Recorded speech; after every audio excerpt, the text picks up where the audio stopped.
10,000 people it was serving in 2020, and that number has gone up to 70,000. Incredible. 2020 was the year when Mark Carney became economic advisor to Justin Trudeau. How's it been going?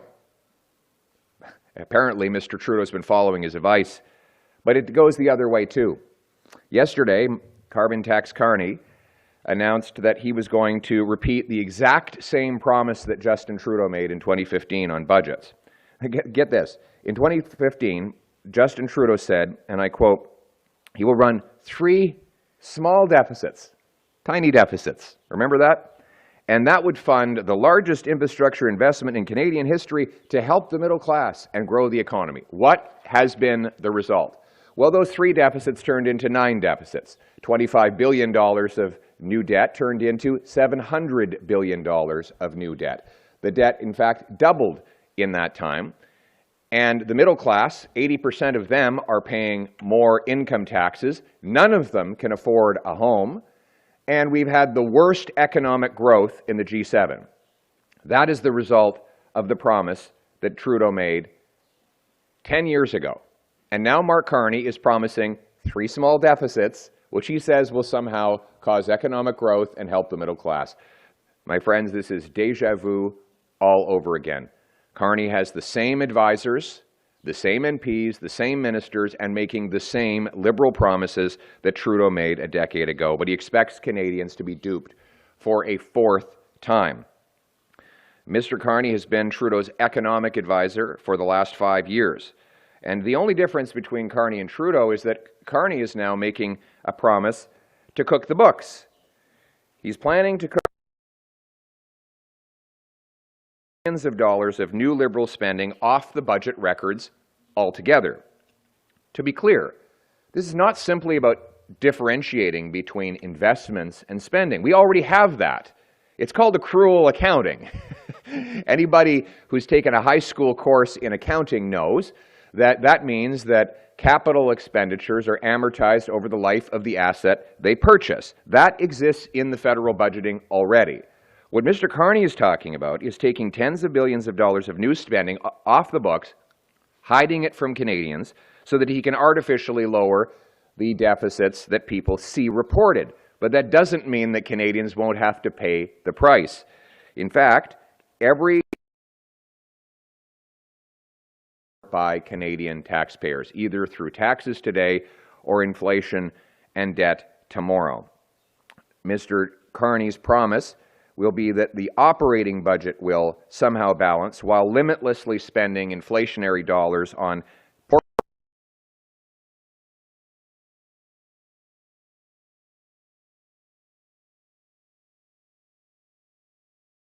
Carbon Tax Carney cannot change the fact that money will come out of the pockets of the Canadian people. There's no magic to this. Every dollar government spends comes out of Canadians' pockets.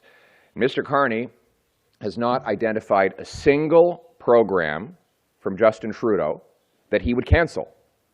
On top of that, he has announced billions, if not tens of billions of dollars of additional spending he would tack on top of the current Liberal government's spending. My friends, you cannot get a change from the Liberal government by electing a Liberal government. A 4th Liberal term in office will be just like the previous 3. It'll mean higher taxes, higher housing costs, more food bank lineups, raging crime in our streets. Only common sense Conservatives will fix the budget for real. We will cut bureaucracy, consultants, corporate welfare, foreign aid, and other wasted money. We will also bring in a new dollar-for-dollar law that runs the finances of the country like small businesses, seniors, and single moms run their budgets. Very simple. A new dollar of spending would have to be matched with a dollar of savings. You want to spend more over here, you have to spend less over there. And that will be passed into a law, the dollar-for-dollar law. We will bring down deficits, income taxes, and inflation. We will get rid of the carbon tax. We will lower income taxes. We will take the GST off new homes to save up to $50,000 on the purchase of a house so that our young people can afford a place to live like they could before the Carney-Trudeau Liberals doubled housing costs. We will pass a big, beautiful, bring-it-home tax cut on work, investment, savings, home building, and making stuff in Canada. The purpose will be to bring home the $500 billion of investment that the Carney-Trudeau Liberals have driven out of our country to the United States of America. I want that money in our country, for our people. That's what it means to bring it home. We're going to bring it home to our country. We're going to put Canada first, Canada always, Canada forever. Thank you. Thank you. We will now take questions from the floor, starting with True North. Why are you accepting questions from all media? Hello, Mr. Poilievre. Noah Jarvis, True North. In response to the imposition of American tariffs by President Donald Trump, Canadians have taken to booing the American national anthem at sporting events. We saw this at the first Four Nations Face-Off event, which you attended. Some argue that the booing is justified, while others argue that it is disrespectful. So, at the next Four Nations Face-Off match and at future sporting events, should Canadians boo the American anthem or refrain from doing so? I would focus on cheering on Canadians. I want Canadians to win. I enjoyed the game. Unfortunately, did not enjoy the outcome when I sat down with my little boy, Cruz. It was his first in-person hockey game, and my wife, Anna, was there. My retirement plan is for little Cruz to become an NHL hockey player, so we wanted to get him started early on that. I would just encourage everyone to remember that our disagreement is not with the American people, it's with the American president's unjustified threats of tariffs. And let's focus on building our own country up. You know, Mark Carney took his headquarters out of Canada. The media has been covering this up. The first thing he did after Trump won re-election was to take his headquarters, his corporate headquarters, and send it to New York. So he doesn't have to pay all the taxes that he and Mr. Trudeau have been imposing on business here in Canada. I will do the exact opposite of Carney. I will bring the jobs home to this country and put our country first. Thank you. Thank you very much for the question. We have to cut waste and mismanagement in this country. After 10 years of the Carney-Trudeau Liberals, they've increased government spending by 80%. They've increased the debt by over 100%. And much of it has gone to waste. For example, almost nobody watches CBC television. They have among the worst ratings of any network. And yet, Trudeau gives them billions more. We're going to cut wasteful spending, not just there, but across the government to bring down inflation, deficits, and taxes. That's common sense. Now let's bring it home. Good morning.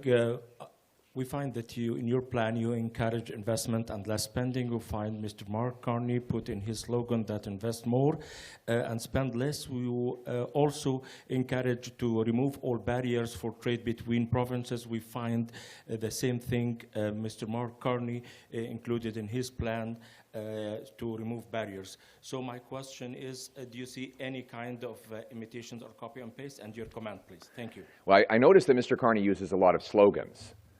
He has been sloganeering his entire leadership campaign while I've been laying out real concrete policy plans. For example, his only two announcements on policy have been slogans. One, he wants to rename the carbon tax, and two, he wants to rename spending. The irony is that his record as part of the Trudeau government as the top economic advisor has been to spend more and invest less. Investment has crashed under the Carney-Trudeau Liberals, while spending has exploded. That is the actual record. It is the opposite of his slogan. We have, right now, today in Canada, 55 cents of investment per worker for every dollar the American worker gets. So this is the record after Carney-Trudeau.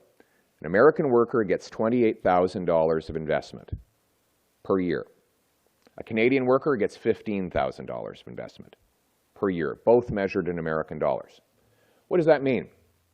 It means the American worker is getting more machines, more technology, bigger and better factories than his Canadian counterpart, so that even though the Canadian worker is better, he has worse tools. That is because investment has collapsed under the Carney-Trudeau Liberals. In the 5 years Carney has been Trudeau's advisor on economic matters, $500 billion of Canadian investment has left to the States more than has come back. And that means American workers are getting better off and our economy is being left in the dust. I will repeal the Carney-Trudeau No New Pipelines Law C-69. I will make this the fastest place in the OECD to get a building permit. I will slash taxes on work, investment, savings, energy, home building, and making stuff in Canada so that we can bring home the hundreds of billions of dollars of investment for new machines, tools, technology, home building. We're going to unleash a massive boom in this country that will boost paychecks, and it will also bring home the Canadian promise that hard work gets you a great life in a beautiful home on a safe street, protected by solid borders and brave soldiers under a proud flag. Let's bring it home. Thank you. Next question on the news. Good morning, Mr. Poilievre. David Menzies with Rebel News. Mr. Poilievre, you recently said that any foreign nationals who are convicted of anti-Semitic crimes in Canada should be deported. But that is a very high bar. There have been very few arrests and very few prosecutions over the past 16 months. Indeed, according to police and prosecutors, the anti-Semitic encampments at universities were not crimes. Shouting for a new intifada and promoting genocide are not considered criminal. Question, would you be open to reviving Stephen Harper's ban on the glorification of terrorism? Thank you. We're going to be releasing our election platform once the writ is dropped and the election is called, so you'll have to wait until then for those sorts of final decisions and commitments. But what I've made clear is that we have to reverse the hate and division that has been unleashed in this country over the last 10 years. The radical woke agenda that Justin Trudeau instituted and that Mark Carney has said explicitly he wants to continue, has divided our people. He's broken people up into different ethnic, religious, cultural groups and turned them against each other. Liberals have deliberately divided community against community for electoral gain, and they have put in place an ideology that obsesses about every single possible ethnocultural division. And what is the result? A 251% increase in violent hate crime under this last decade of the Trudeau-Carney Liberals. So I will end that radical woke ideology. I will treat every single Canadian equally. We will cut off the funds that have gone to anti-Semitic groups and to other hate mongers. We will pass tough new laws that punish people who vandalize or attack places of worship. We will deport foreign nationals who are in this country that engage in violence or law-breaking of any kind, including anti-Semitic violence. And we will ban every single terrorist group that's operating here. We'll find and deport all of the IRGC thugs. There are apparently 700 IRGC thugs who are in Canada today, operating with impunity, who are not citizens. They're spending the stolen money that they took from the Iranian people while they instigate divisions on our grounds in this country. They will be kicked out of this country. We're going to put our country first. And finally, our approach is going to be that we are all Canadians. Every Canadian will be Canadian first. You can come from anywhere in the world. You can have any religious background you want. At the end of the day, we need a common identity with a common loyalty that puts that flag above everything else. Thank you. This will be the final.